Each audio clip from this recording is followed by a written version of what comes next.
Cili është rregulli për të drejtën e rrugës? E drejta rrugës është shumë e rëndësishme. Pejgamberi sallallahu alajhi wasallam ka thënë jepjani hakun rrugës.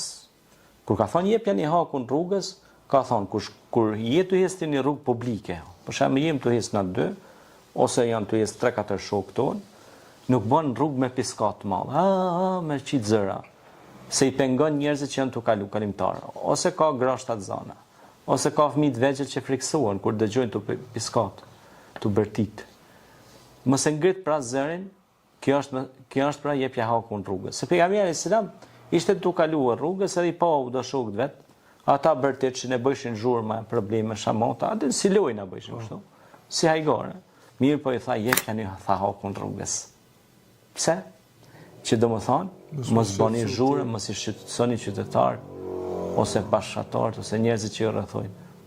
Sepse është dikush të kalu, e ka atë qetësinë e vet, sepse ndryshe është publikja, vend ambient publik, rruga është ambient publik, është e të gjithëve. E ata nuk mund dëgjojnë krejt zhurmën tonë. Nështë aty të ka bo marak me bo zhurmë hajgore, mirë po ata nuk donë, nështë atë e kanë atë privatësinë e vetë, do të me kalu, po në publike do të me pas kujdes. Pastaj, jepja hakun rrugës është jo vesh bërtima, mos me bërtit në rrugë. Po jepja hakun rrugës është mos me gjujt gjithçka në rrugë. Ha? Po. Mos me lanë kerrin midis rrugëve kur është të kalu kerrin, i pengu qerët. Pra kjo është mja dhënë hakun rrugës. Sa atër nuk kanë pas kere, po atër kanë pas për shembull deve, ose kanë pas kual, mirë po edhe kual, ti nëse i lënë midis rrugë, nuk i lënë të vendi ku duhet, vinë ata kual të aty në zotrive tjerë me kalu, edhe ta s'mund kalojnë se ti i ke lanë aty i ke lidh midis rrugë. Kështu tash makina ti. Kere, do të me shtin parking. Qështu? Faleminderit për përgjigjen, vazhdojmë me pyetjen e radhës, këto para shumë e përmend, çfarë thot Islami për zërin e lartë dhe shqetësimin e të tjerëve? Po zëri i lartë nuk është, domethënë veç pjesë të rruga, po zëri i lartë është për shembull tek prindi. Po. Zëri i lartë për shembull tek prindi është ndaj nënës dhe babës nuk bën me ngrit zërin, sepse ata janë që nëna që e ka majtur fëmijën në barkun e saj, e ka rritur mund pas mundi, saqë pejgamberi selam kur erdhi një njeri te pejgamberi, tha o pejgamber, kush meriton më shumë të respekt për prindërve? I tha nëna jote, 3 herë. Kale thumë men kale umuk, tani tha kale thumë men kale ebuk, të 4 herë i tha baba.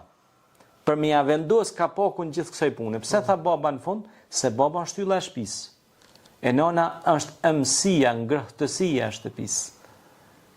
Ajo kujdeset për edukimin e fëmijëve. I edukon, i afron, ju jep mëshirë, ju jep rahmet. Kurse baba ju jep forcë, ju jep siguri. Si fëmijëve, por edhe bashkëshortes, edhe gjithë shtëpisë, sepse është shtylla.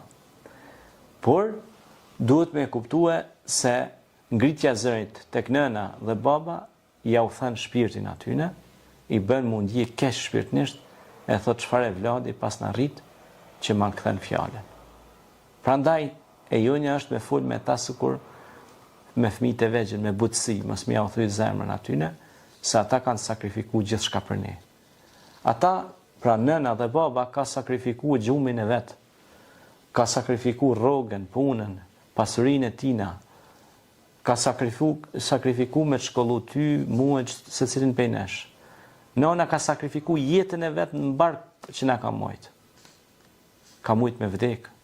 Po. E ti me jetu, ose unë me jetu, ajo me vdek. Ose ajo ka mujt me jetu, po me met me pasoja, se ka për shembull që kur lindin, i kap ndonjë smundje, jesin të paralizuar në kolicë, në karrocë. Kështu që pastaj kur lind beb, ti nuk din as me fol, as me hec, do të me të mësu me hec, me të majt për kom, për dore, me të dhënë ushqim, me të këshyra kifjet, temperatura, siguria, arsimi, e tjerë, janë shumë faktorë tjerë që shkojnë. Prandaj, bëhu i mirë me nënën dhe babojnë tonë, sepse edhe ti një ditë, fëmijët e tu do të bëhen të mirë me ty. Nëse ne ja u kthejmë shpinën prindve tanë, babës e nanës, një ditë edhe neve do të na kthejnë shpinën fëmijët tanë. Një ditë, Allahu na ruaj nëse vazhdojmë kështu, do jesim vetëm, edhe nuk do të kemë përkrahje, edhe do humasim edhe atë që është me shtrejta, që është mëshira e Zotit. E me me dalë për rahmetit Zotit nuk ka gjë më gazep. Prandaj, nëse dom rahmetin e Zotit, nëse dom bereqet, nëse dom të mira, nëse dom me na shumëfishu bereqeti, pasuria, nuk bën kur me ngrit zërin ndaj nënës e babës. Ky është sekreti i suksesit. Pyeti burra e gratë suksesshme që jetojnë sot mesin tonë. Si një bërë ju të suksesshëm, thot na kur nënës e babës nuk e kena ngrit zonin. I kena ngu për çdo sem, dhe Zoti na ka shpërbly. Ata kanë kalu, thot, në botën tjetër, por ne jemi tash të suksesshëm. Pse? Se jemi sjell mirë ndaj tyre, jemi kujdes për ta.